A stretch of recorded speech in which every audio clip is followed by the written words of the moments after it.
Voltamos, voltamos. Voltamos. Então vamos Voltamos com responder Lázaro ou sem Lázaro ainda?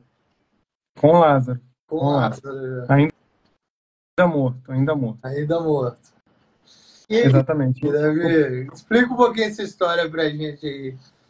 História tão complexa assim.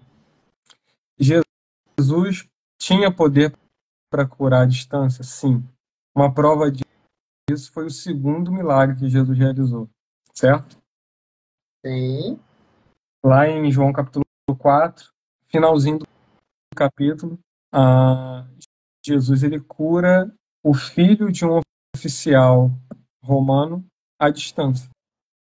Jesus libera uma palavra de cura, o oficial creu e o filho, lá na casa do oficial, foi curado.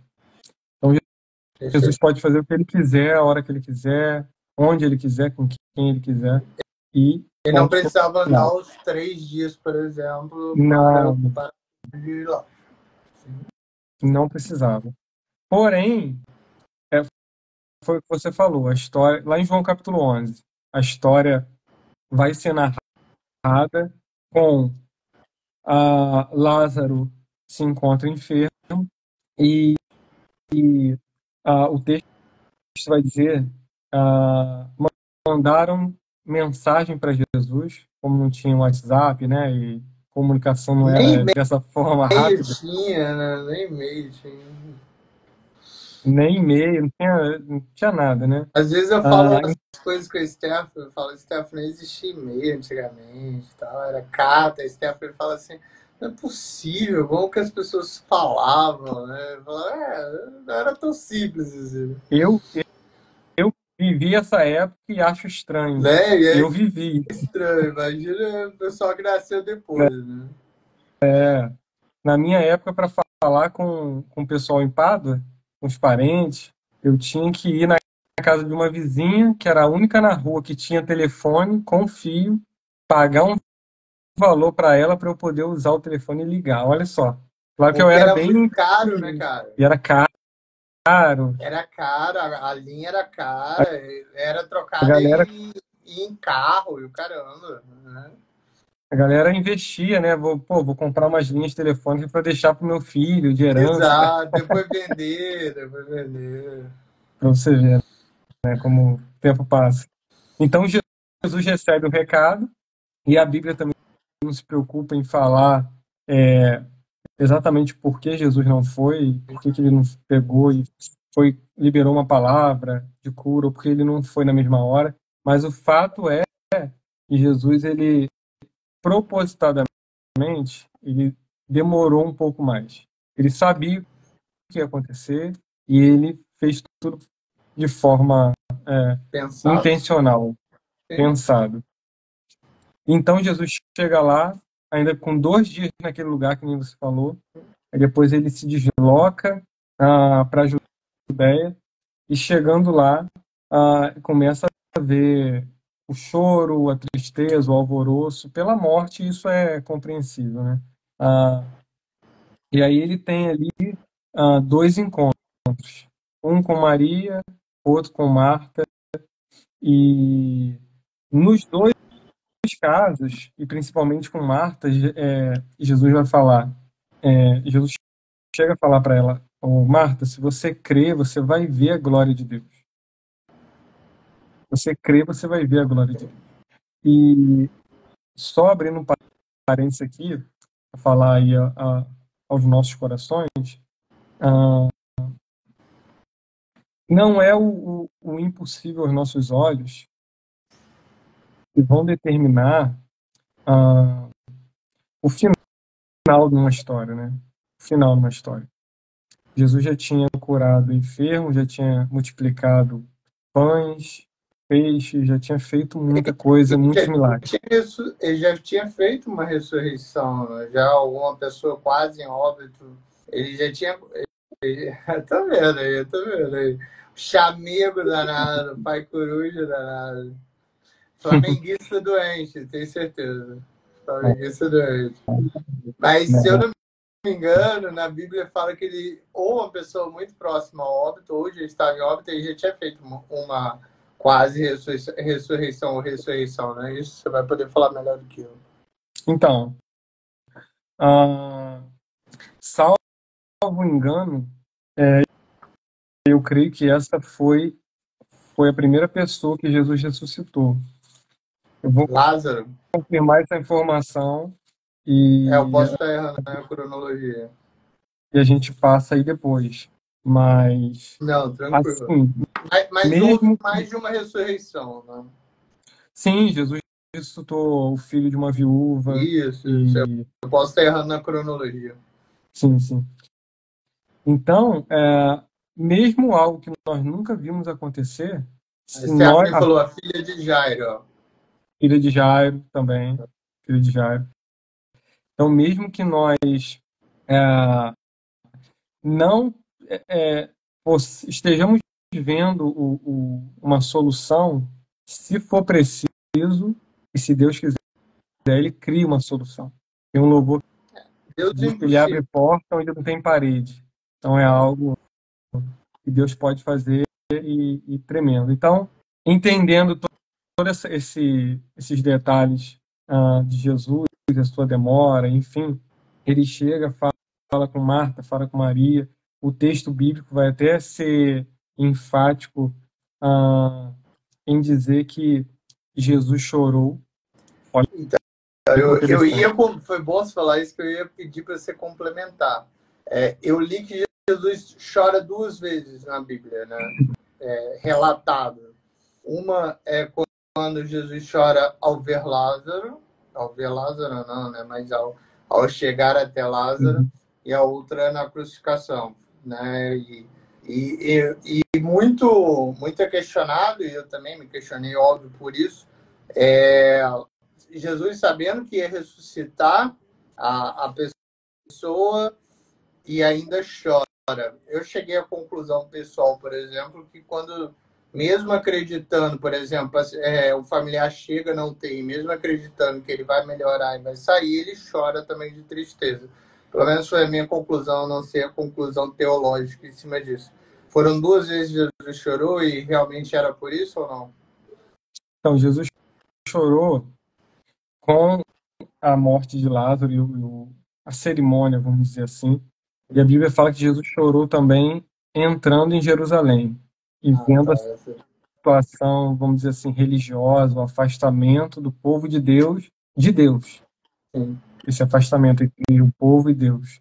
E essa resposta sobre Jesus chorou, ela é...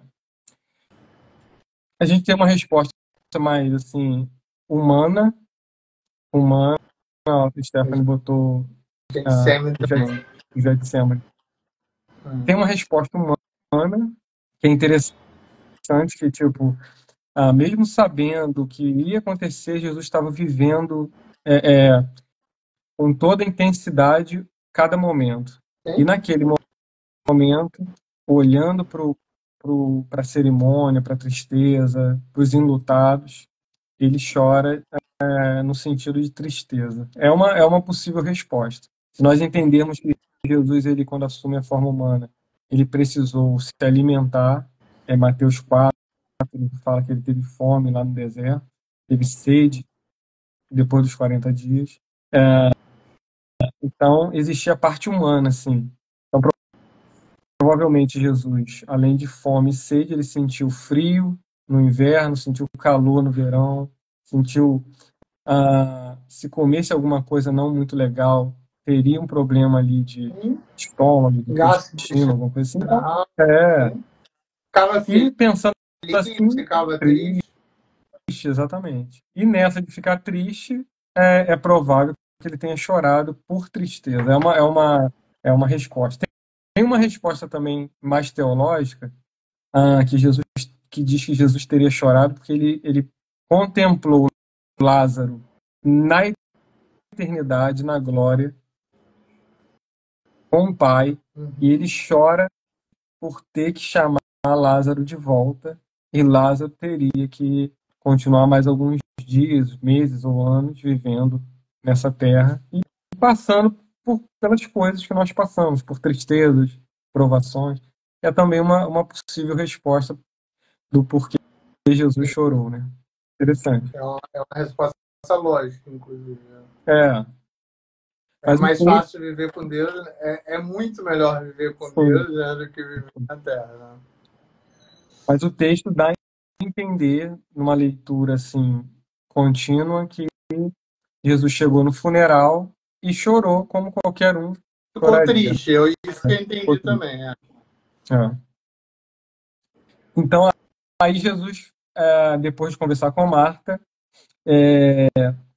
e perceber que Marta precisava contemplar esse milagre realmente, Jesus falou: tirem a pedra do sepulcro, né, da caverna, tira a pedra, e tirando a pedra sendo tirada, lá no versículo 39 de João capítulo 11, Jesus vai dizer, ele fala, tire a pedra, e Marta chega a dizer para Jesus, Senhor, já cheira mal, porque já é de 4 dias. Algumas pessoas falavam, já tinham animais, não,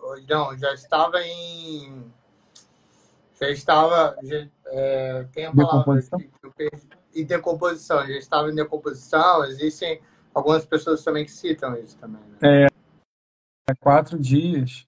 Então, existia uma crença judaica, né, de que até o terceiro dia, vamos dizer assim, o espírito da pessoa ainda poderia voltar. Enfim, não é bíblico, mas é algo no contexto ali. Que não é verdade, não é bíblico, enfim, mas é uma tradição lá. Por isso Então, tantos dias de velório, então. Já explica. oi? Por isso tantos dias de velório, que explica, né? É uma provável explicação. Sim. E aí, talvez por isso Jesus tenha chegado só no quarto Sim. dia, para descaracterizar toda essa crença. Sim. Mas a Bíblia não fala sobre isso, é só Entendi.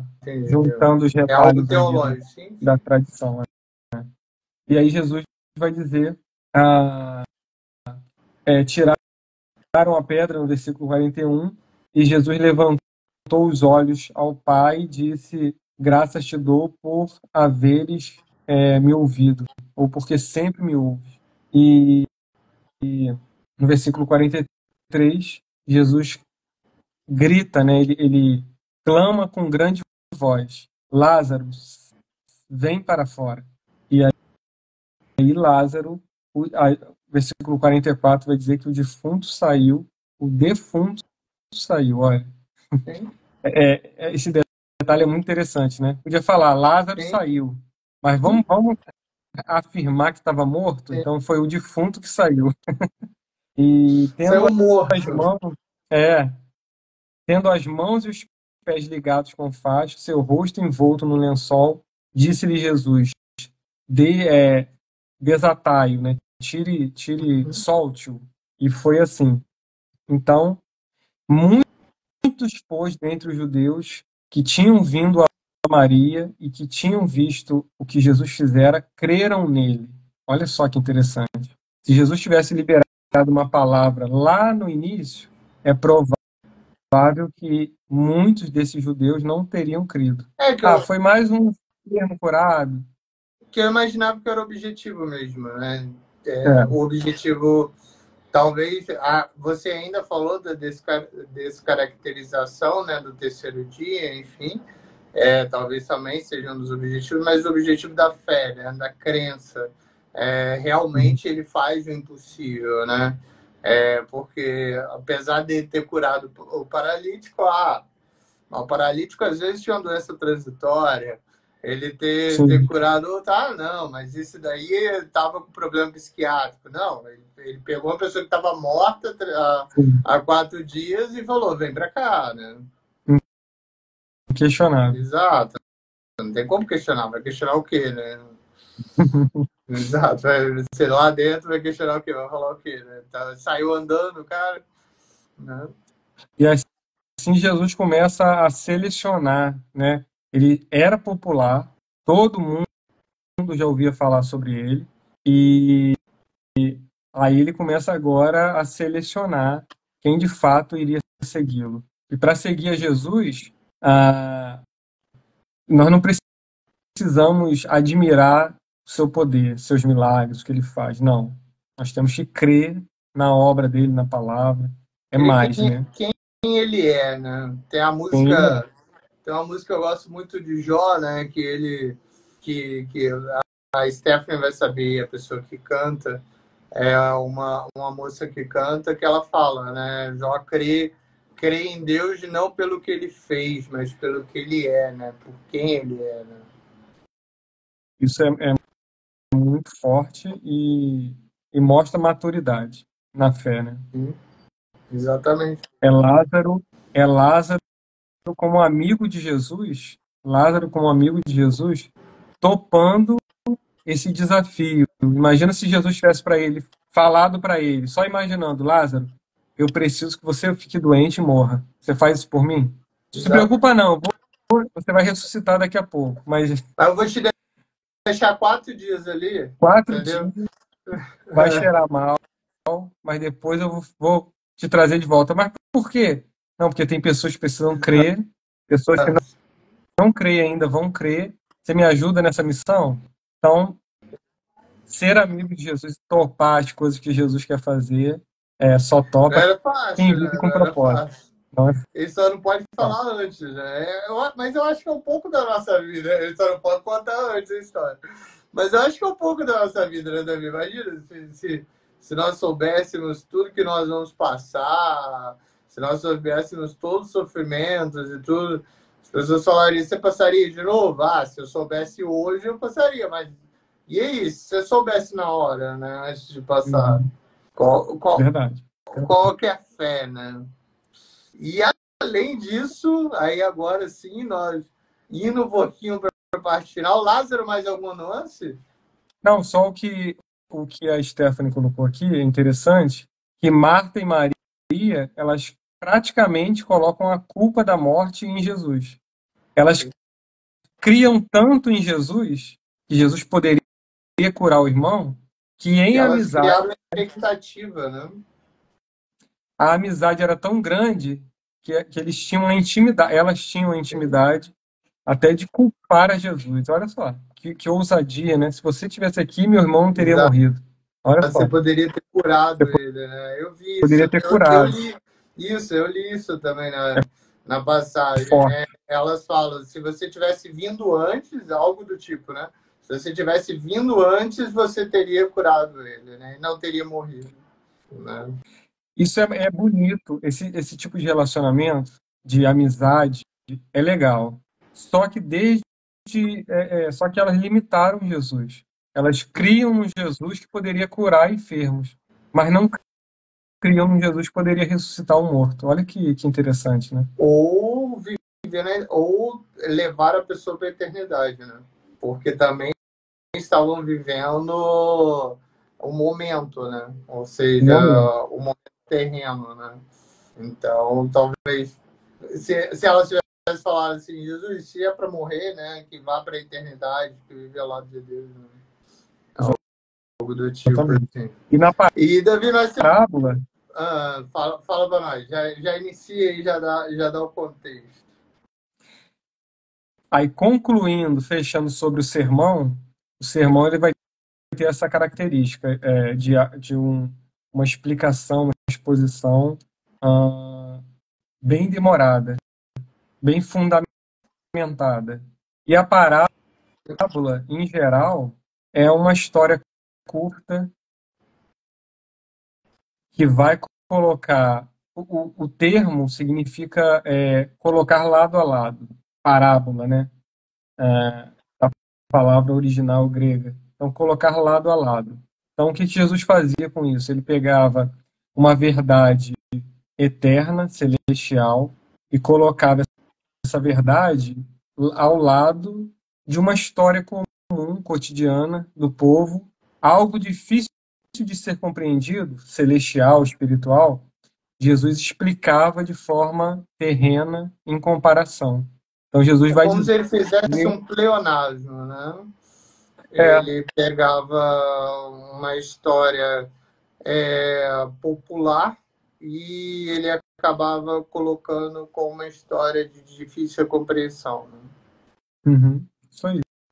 É como um pai explica algo complexo para um filho através de uma historinha, de uma comparação, alguma coisa assim.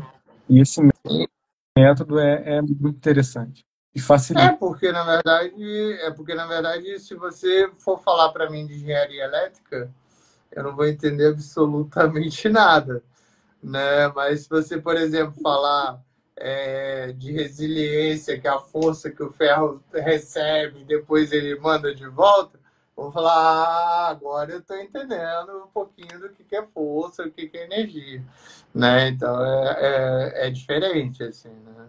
E nós separamos 4, né? Uma nós vamos falar profundamente, mas nós separamos 4, né? A primeira, Jesus enfoca, me corrija se eu estiver errado, mas a primeira, Jesus enfoca nos princípios morais e religiosos, né? Trazendo uma solidez. A segunda foi no ano da popularidade, que nós falamos, na Galileia, onde ele fala da parábola da semente, Marcos capítulo 4. A terceira que nós vamos citar é a parábola do credor incompassivo. E a última, ele discute o julgamento final e a importância da justiça na parábola do grande julgamento em Mateus 25.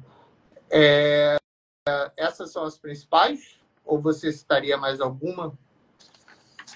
Olha, não são necessariamente as mais conhecidas. Nós temos, por exemplo, a parábola do semeador, em Mateus 13, que é bem conhecida.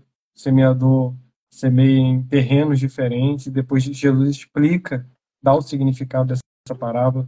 Temos a parábola das 10 virgens, que é conhecida também. Temos a parábola, talvez uma das mais conhecidas, do bom samaritano. Então tem parábolas conhecidas. Isso porque Jesus ele vai sendo marcado pelas explicações, pelo público que estava com ele e as aplicações. Então tem parábolas conhecidas. Essas são interessantes. E todos os tipos de pessoas entendiam, né, Davi? Mas agora é isso, não? O legal é isso, só que tem um mistério aí. Jesus ele fala em parábolas por 2 motivos. Mateus capítulo 13 fala sobre isso. Depois o pessoal busca lá e dá uma lida. Jesus fala em parábolas para facilitar o entendimento daqueles que creem e para dificultar o entendimento daqueles que não creem. Então, ao mesmo tempo, ele facilita para quem crê e dificulta para quem só quer criticar, para quem quer perseguir, enfim. Jesus está explicando verdades celestiais e nem todos entenderão, e quem não entende é porque não quer entender, na verdade. Interessante. Era uma estratégia, então. Naqueles que não acreditavam ou perseguiam ou tinham oposição, realmente era para não entender mesmo, né? Era aquele negócio de seleção que você falou, né? Ele selecionava e realmente era para não entender. Aqueles que acreditavam, por menos conhecimento que tivesse, era para entender. Tipo, do que adianta ficar contando detalhes das verdades do reino de Deus para quem nem crê que eu sou o rei, né? Na mente de Jesus. Então, de fato, é por aí. Perfeito. E vamos para a última, para a gente finalizar? Para o credor impossessivo, incompassível. Essa parábola é muito interessante. Mateus capítulo 18, Jesus está falando ali num contexto sobre perdão. Então a gente precisa ler essa parábola pensando nisso. É sempre interessante quando lê um versículo ou outro, se possível, ler todo o capítulo. Se possível ainda, ler todo o livro. Melhor ainda, eu fiz isso com o Daniel, né? Que eu fiquei muito curioso, né? Eu falei com esse, eu falei, eu vou ter que acabar de ler o livro, mano. Não vou aguentar, não. Bem legal, bem legal. Então, no capítulo 18, se fôssemos dar uma palavra como título ali, seria perdão. Então, Jesus começa a falar sobre perdão e tal, e no versículo 23 do capítulo 18 de Mateus, Jesus conta essa parábola. Em geral, a fórmula da parábola era: o reino dos céus ou o reino de Deus é semelhante a. Aí Jesus começa a contar. Em geral, tem algumas parábolas que não começam dessa forma, mas geralmente é assim. Então ele vai dizer assim, ó, no versículo 23, o reino dos céus pode ser comparado a certo rei que quis ajustar contas com seus servos. E começando a fazê-lo, trouxeram-lhe um que lhe devia 10.000 talentos.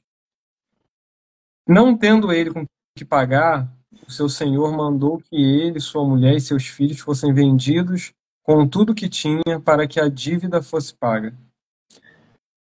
Então aquele servo, prostrando-se, o reverenciava, dizendo: Senhor, seja generoso para comigo e tudo te pagarei. Então o senhor daquele servo, movido de íntima compaixão, mandou-o embora e perdoou-lhe a dívida. Perdoou a dívida de 10.000 talentos. Versículo 28. Saindo, porém, aquele servo encontrou um dos seus conservos que lhe devia 100 denários. Lançando mão dele, sufocava-o, dizendo: Paga-me o que me deve. Então seu companheiro, prostrando-se aos seus pés, rogava-lhe: Seja generoso para comigo e tudo te pagarei. Ele, porém, não quis, antes foi encerrá-lo na prisão até que saldasse a dívida. Vendo os seus conservos o que acontecia, entristeceram-se muito e foram relatar ao seu senhor tudo o que sucedera. Então seu senhor, chamando-o, lhe disse: Servo malvado, perdoei-te toda aquela dívida porque me suplicaste. Não devias tu igualmente compadecer-se do teu companheiro, como também eu me compadeci de ti? Assim, encolerizado, e o seu senhor o entregou aos verdugos até que lhe pagasse tudo o que devia. Assim vos fará também meu Pai Celeste, se de coração não perdoardes cada um a seu irmão as suas ofensas. Olha que interessante. Eu fiz questão de ler só para contextualizar. Mas o interessante é que se nós transportarmos as moedas, os valores, nós vamos chegar a algumas conclusões sobre isso aí. Então, tinha um rei, e o rei tem os seus servos, seus súditos, e, de alguma forma, um deles estava devendo dinheiro para o rei. Sim. E o valor que ele devia era de 100, era de, mais ou menos aqui... Não, 10.000 talentos. 10.000 talentos. 10.000 talentos. Olha que interessante. 10.000 talentos. E cada talento equivalia a 6.000 denários, aproximadamente. Um denário é algo mais fácil de gravar, porque o denário seria o salário de um dia de trabalho. Então, seria o salário diário. Seria denário, salário diário. Dá para rimar um pouquinho, né? Então, olha só. Esse homem, ele devia para o rei 10.000 talentos. Se nós formos comparar com o salário hoje do dia, salário básico, né, de um dia de trabalho de um trabalhador comum, nós poderíamos dizer que aquele homem ele estava devendo ao rei a economia de mais de 35 anos de trabalho de um trabalhador comum. Ou seja, ele poderia trabalhar do início da sua vida profissional até o final e ele não teria condições de pagar. A sua dívida, quando fala de 10.000 talentos, está querendo dizer, é uma dívida que não pode ser paga. Impagável. Sim. Impagável. Aí o que o rei faz? Após a súplica, né, desse servo, o rei perdoa a sua dívida. Zerou a dívida. Você não me deve mais nada, pode ir embora. E aí no caminho, feliz, com certeza, porque ele seria vendido como escravo, a sua mulher e seus filhos. Então, ele feliz, no caminho, na sua felicidade, ele encontra um servo dele, que devia, nós vimos aqui, 100 quanto ele denários. devia? 100 denários, ou seja, 100 dias de trabalho. 100 dias de trabalho equivalem aí a pouquíssimos meses de trabalho. Sim, Em vai dar menos de 4 comparação, uma meses. vida inteira. Menos de 4 meses e outro 35 anos. Olha, não tem como comparar. Não tem como comparar. E pior ainda, não tem como comparar ainda no momento em que esse servo tinha recebido o perdão da sua dívida. Ele estava ali usufruindo da felicidade ainda. Sim. Ele tinha tudo para perdoar o seu conservo. Foi quase E aí um milagre, né? Ele recebe o milagre e retém para ele o milagre. Ele não compartilha. Né? Ele é perdoado, mas não perdoa. Sim. Ou seja, alguém que não entendeu o significado do perdão. Sim. Aí ele vai e o cenário é muito parecido. E aí ele no final fala, olha, eu não vou te perdoar e eu vou te lançar. É quase que ele disse assim, eu vou empenhar a sua vida, o seu trabalho, até que a dívida seja paga. E aí as pessoas próximas ficaram sabendo, contaram para o rei, e o rei, é interessante que nós lemos aqui, o rei, ele ficou indignado e chamou de volta, né? Repreendeu severamente. Chamou de volta e entregou esse homem nas mãos dos verdugos, que ele chama aqui, até que ele pagasse tudo o que devia. Olha que interessante. E aí, algumas perguntas surgem, né? Quanto que esse homem devia para o rei? A vida. 10.000 talentos?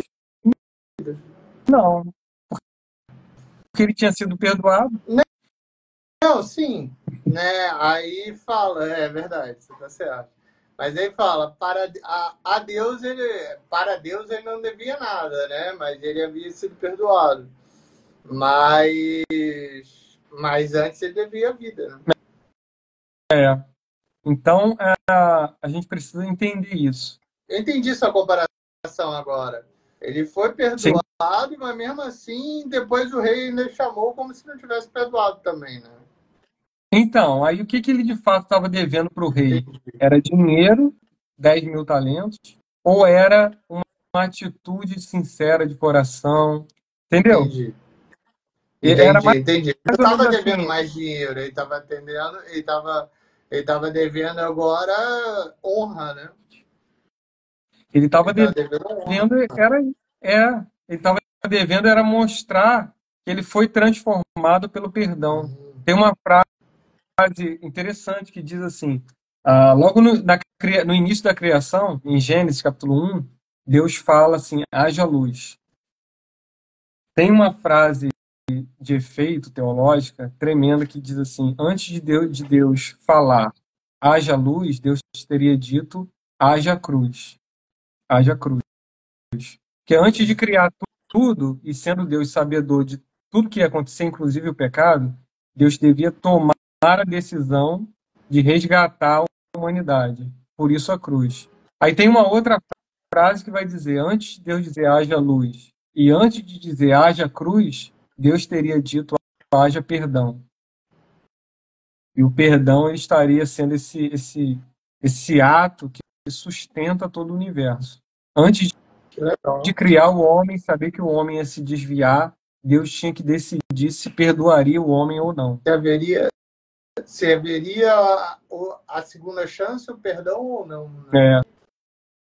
Se valeria a pena criar o homem, mesmo sabendo que o homem seria como nós somos. E a resposta de Deus é que vale a pena.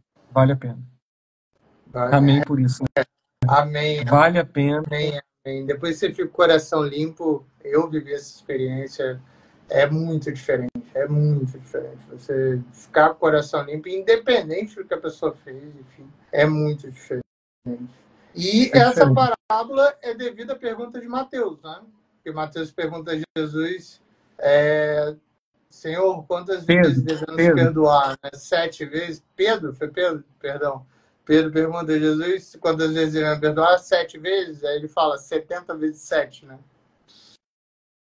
Esse 70 vezes 7 é uma referência ao Antigo Testamento, Gênesis capítulo 4, onde tem lá um personagem que ele pisaram no pé dele e ele mata o cara porque o cara pisou no pé dele.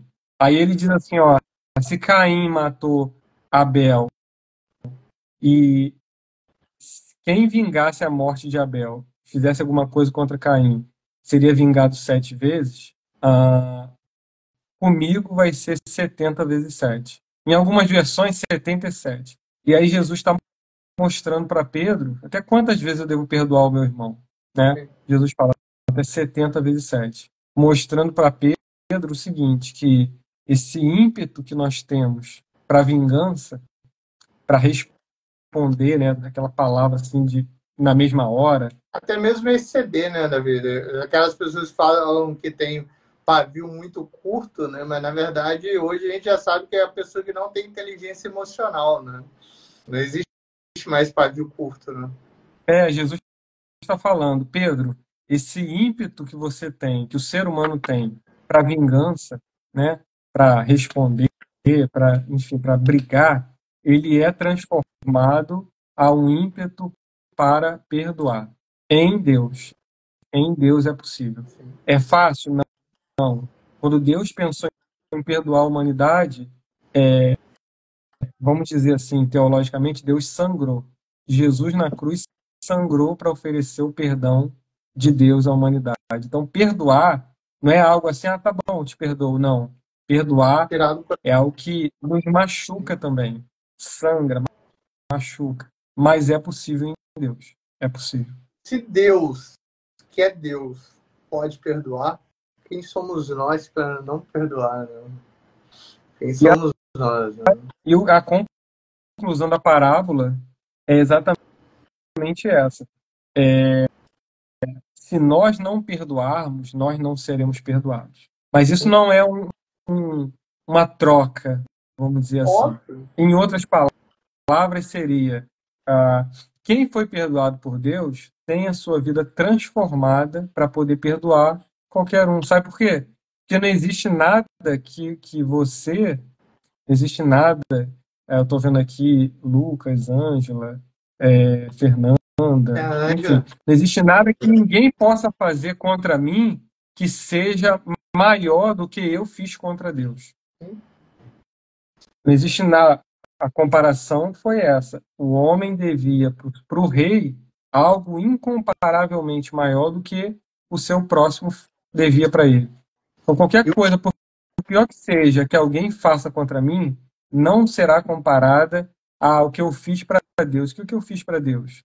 Quando nós vivíamos longe de Deus. É essa intenção de matar Deus, de viver sem Deus na minha vida.